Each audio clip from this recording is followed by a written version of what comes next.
সমাজ পরিবর্তন হবে তখনই যখন সৎ কাজের আদেশের সাথে সাথে বলেন অসৎ কাজে নিষেধও থাকবে। অমুসলিমরা কি করে করবে ওইটা দেখার দায়িত্ব আমাদের না। মুসলমানের সন্তানরা যেন কখনো এরকম ঢাকঢোল না পিটায়। সারা রাত জেগে এগুলা করবা, মানুষের ঘুম নষ্ট, হার্টের পেশেন্ট আছে, এইটা আছে ওইটা আছে। সামাজিক প্রতিবাদ করবেন, একদম সামাজিকভাবে প্রতিবাদ করবেন। এগুলো বন্ধ না করতে পারলে আমাদের সমাজের নূর নষ্ট হয়ে যাবে। এখন যে কথাটাই আসেন, এই 60-70 বছরে কত পাপ করেছে হিসাব নাই। এই পাপগুলো লিস্ট করেন, দেখেন চোখ দিয়ে পানি ঝরতে থাকবে। আমার কথায় নারাজ হচ্ছেন? এই পাপগুলো লিস্ট করেন, চোখ দিয়ে পানি ঝরবে, আল্লাহ আমাদেরকে মাফ করে দেন। সবাই বলি আমিন।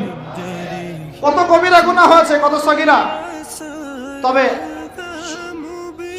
সন্তুষ্টির কথা এটাই, যদি এটা উপলব্ধি হয় যে না ভুল হয়ে গেছে, আপনি ওযু করে আসেন, 2 রাকাত নামাজ পড়েন, আল্লাহর কাছে ইস্তিগফার করেন, বলেন আস্তাগফিরুল্লাহ আল্লাযী লা ইলাহা ইল্লা হুয়াল হাইয়ুল কাইয়্যুম ওয়া আতুবু ইলাইহি। আল্লাহ পাক এক মুহূর্তে আপনার সব পাপ তো মাফ করে দিবেনই, সব গুনাহকে নেকি দিয়ে পরিবর্তন করে দিবেন ইনশাআল্লাহ।